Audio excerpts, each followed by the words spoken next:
தெய்வத்தின் குரல் மூன்றாம் பாகம். உபவாசம். ஏகாதசிக்கு இரட்டை போஜனமா? ஏகாதஷ்யாம் து கர்த்தவ்யம் சர்வேஷாம் போஜனத்வயம். இது ஒரு ஸ்லோகத்தின் முதல் பாதி. இதற்கு என்ன அர்த்தம்?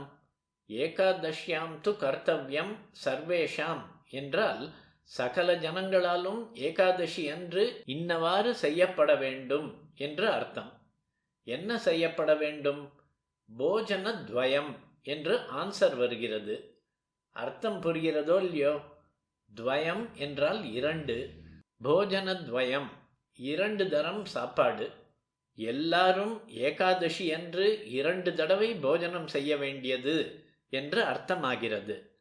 இதென்ன, ஏகாதசி என்றால் பட்டினி, தண்ணீர் கூட இல்லாமல் நிர்ஜலமாய் இருக்க வேண்டும் என்பார்கள். இங்கேயானால் ஒரு தடவை மட்டுமில்லை, இரண்டு தடவை போஜனத்வயமாக சாப்பிட வேண்டும் என்று சொல்லி இருக்கிறது. இது விசித்திரமாக வார்த்தை விளையாட்டு பண்ணி இருக்கும் ஸ்லோகம். இதில் போஜன என்று வருகிறதே, அதை போ ஜன என்று இரண்டு வார்த்தைகளாக பிரித்து கொள்ள வேண்டும். அப்போதுதான் சரியான அர்த்தம் கிடைக்கும். போ என்றால் ஓய் என்று கூப்பிடுவதாக அர்த்தம். போ ஜன என்றால் ஓ ஜனங்களே என்று எல்லா மக்களையும் கூப்பிடுவது. இப்போது நான் சொன்ன ஸ்லோகத்துக்கு பாதி ஸ்லோகத்துக்கு என்ன அர்த்தமாகிறது என்றால், ஹே ஜனங்களே, ஏகாதசியில் எல்லாராலும் இரண்டு செய்யத்தக்கன, அதாவது இரண்டு காரியம் செய்யத்தக்கன. இரண்டு போஜனம் என்று அர்த்தம் இல்லை, இரண்டு காரியம் என்று ஆகிறது. ஏகாதசியில் சகல ஜனங்களும் செய்ய வேண்டியதான அந்த இரண்டு காரியங்கள் என்ன?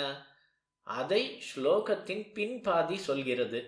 சுத்தோபவாச பிரதமக சத்கதாஸ்ரவணம் ததக. முதல் காரியம் உபவாசம். இரண்டாவது காரியம் பகவத் கதைகளை கேட்பது. ஏகாதஷ்யாம் து கர்த்தவ்யம் சர்வேஷாம் போஜனத்வயம் சுத்தோபவாச பிரதமக சத்கதா ஸ்ரவணம் ததக. சகல ஜனங்களும் ஏகாதசி அன்று சுத்த உபவாசம் இருக்க வேண்டும், ஈஸ்வர மகிமைகளை கேட்க வேண்டும்.